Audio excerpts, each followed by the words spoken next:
Good morning everyone. आज अपन lesson पढ़ेंगे 3 कुत्ते की वफादारी। इसके लेखक है लल्लू भाई रबारी। कुत्ते की वफादारी, भाई वैसे तो अपन जानते ही हैं सब कि ज़्यादा से ज़्यादा देखो तो कुत्ता वफादार ही होता है। ये एक ही ऐसा प्राणी है जो अपने मनुष्य से वफा करता है और हर कोई जानता है। तो इस कहानी में क्या है कि स्वामी के प्रति जानवर की वफादारी को उजागर किया है। मतलब जो जानवर है, जो प्राणी है, उसको क्या किया है, वफादारी पे उजागर किया है। और कभी कभी जल्दबाजी में काम करने से पछतात की नौबत आ जाती है। अगर कोई काम जल्दी करे, बिना सोचे समझे करे तो क्या होता है, पछताने के दिन आते हैं। और लेखक ने यह बात कुत्ते और बंजारे की इसी कहानी के माध्यम से बताई है। तो लेखक ने, ये जो लल्लू भाई रबारी है, उन्होंने ये जो बात कही है वो अपने कुत्ते और बंजारे की इस कहानी से करी है कि कुत्ता कितना वफादार होता है एक अपने बंजारे, एक अपने सेठ के लिए। अब ये जो कहानी लिखी गई है तो कहाँ की है ये? उत्तर गुजरात के पाटण जिले में राधनपुरा नाम है, छोटा सा नगर है। वहाँ एक तालाब है जिसके तट पर एक कुत्ते की समाधि है। आप देखना कभी जाओ तो, ये उत्तर गुजरात जो पाटण है ना, वहाँ पे पाटण जिला है और वहाँ पे छोटा सा गांव है राधनपुर। वहाँ पे एक कुत्ते की समाधि बनाई है और समाधि वह भी कुत्ते की है। यह जानकर आश्चर्य होगा कि उसके पीछे एक सुंदर और हृदय को हिला देने वाली कथा है। अब अपन पढ़ेंगे कुत्ते की वफादारी। तो पुराने ज़माने में व्यापार का सामान लाने ले जाने का काम बंजारे करते थे। कौन करता था? बंजारे। एक बंजारा था, वह अपने ऊँटों पर गांवों का माल सामान लाद कर शहरों में ले जाता था। बंजारा क्या करता था? ऊँटों पर अपना माल सामान ले जाकर शहरों में जाता था, ले जाकर लाता था, ले जाता था और वहाँ से मिश्री, गुड़, मसाले आदि भरकर गाँव तक ले आता था। और वहाँ से क्या भर के लाता था? गांव तक लेके गुड़, मसाले, मिश्री आदि भरकर गांव तक ले आता था। लाखों का व्यापार था। जो बंजारा था उसके पास लाखों का व्यापार था, इसलिए लोग उसे लाखा बंजारा कहते थे। क्या कहते थे? लाखा बंजारा। क्यों? क्योंकि वो लाखों का व्यापार करता था। लाखा के पास एक सुंदर कुत्ता था। कुत्ता बड़ा वफादार था। राजा को वह बंजारे के पड़ाव की रखवाली करता था। अगर चोर लुटेरे पड़ाव की तरफ आते दिखाई देते तो कुत्ता भौंक भौंक कर उन्हें दूर भगा देता था। बंजारा अपने कुत्ते की वफादारी से बहुत खुश था। तो ये सब देख के लाखा जो था वो अपने कुत्ते की वफादारी पे बहुत ही खुश था। एक बार बंजारा व्यापार में मार खा गया। व्यापार में उसको बहुत बड़ा नुकसान हुआ। मार खा गया, एक ये मुहावरा है, मार खा जाना मतलब अपने नुकसान होना। व्यापार में उसको नुकसान हुआ और रुपयों की ज़रूरत आ पड़ी। वह राधनपुर के एक सेठ के पास पहुंचा। उसने अपनी बात बताई।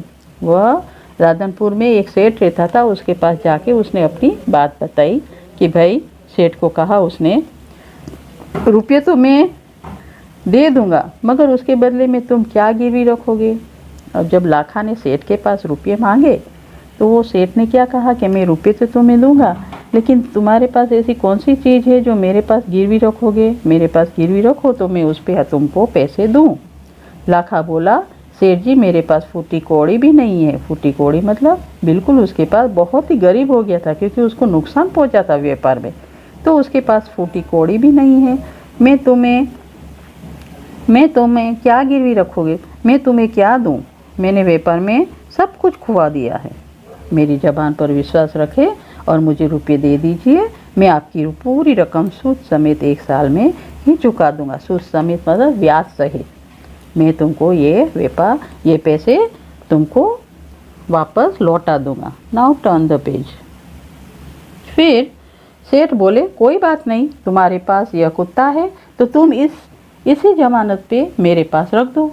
तो सेठ ने कहा लाखा को कि भाई, तुम्हारे पास एक कुत्ता है, वो कुत्ते को मेरे पास जमानत के तौर पे रख दो। जब तुम सारे रुपये लौटा दोगे तब मैं भी कुत्ता तुम्हें वापस दे दूंगा। बंजारे को दुख तो बहुत हुआ अपने कुत्ते को देने में, मगर कोई चारा ही नहीं था। अब बंजारे को तो दुख हुआ कि भाई मैं अपने कुत्ते को गिरवी कैसे रख सकता हूँ, बहुत दुख हुआ, उसका मन नहीं मान रहा था, लेकिन करे क्या, वो लाचार था। इसके सिवा उसके पास कोई चारा नहीं था। रुपये लेकर वह चला गया। कुछ दिन बीते। एक बार सेठ के यहाँ चोरी हुई। कुत्ते ने चोरों का पीछा किया।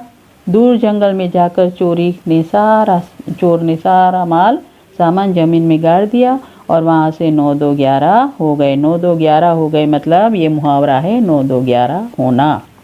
9 2 11 हो गए मतलब भाग जाना।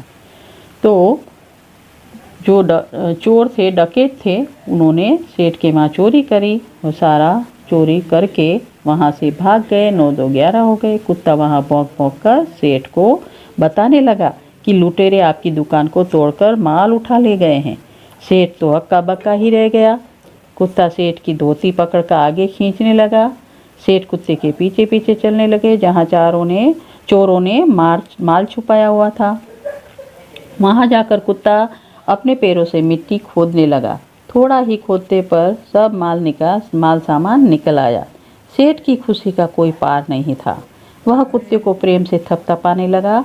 कुत्ते की वफादारी पर वह मुग्ध हो गया। घर जाकर उसने एक चिट्ठी लिखकर कुत्ते के गले में पट्टे में बांधकर कहा, अब देखो। अब कुत्ते ने सेठ का सारा माल जो चोर ले गए थे, कुत्ते ने वो जगह बता दी, माल सामान कहाँ गाड़ा हुआ था। कुत्ता सेठ की धोती पकड़कर वहाँ ले गया और सेठ का सारा माल उसको वापस दिलाया। ये देख के सेठ बहुत ही खुश हुआ और जमानत के तौर पे लाखा ने रखा था, उसका तो अभी बहुत टाइम था, इसलिए सेठ खुश हुआ। इसलिए उसने क्या किया कि भाई मैं इस कुत्ते को जमानत पे से मुक्त कर दूँ, लाओ। एक चिट्ठी लिखकर उसने कुत्ते के गले में बांध कर डाल दी और कहा कुत्ते को कि कुत्ते भाई जाओ, तुम अपने मालिक लाखा बंजारे के पास तुम मुक्त हो। यूँ करके उसको वहाँ से कुत्ता खुश हो गया और अपने मालिक से मिलने के लिए जल्दी जल्दी भागने लगा। है ना, देखा आपने। सेठ खुश हुआ तो चिट्ठी कुत्ते के गले में डाल दी और कहा कि भाई तुम अपने मालिक के पास जाओ, मैं तुम्हें मुक्त करता हूँ। और कुत्ता वहाँ जल्दी जल्दी वहाँ से भागते भागते अपने सेठ के पास चला गया। ओके बेटा, यहाँ पे ये लेसन आधा रहा है, बाकी का 1 1.5 पेज है, वो अपन नेक्स्ट वीडियो पे करेंगे, है ना। Okay, have a nice day, bye.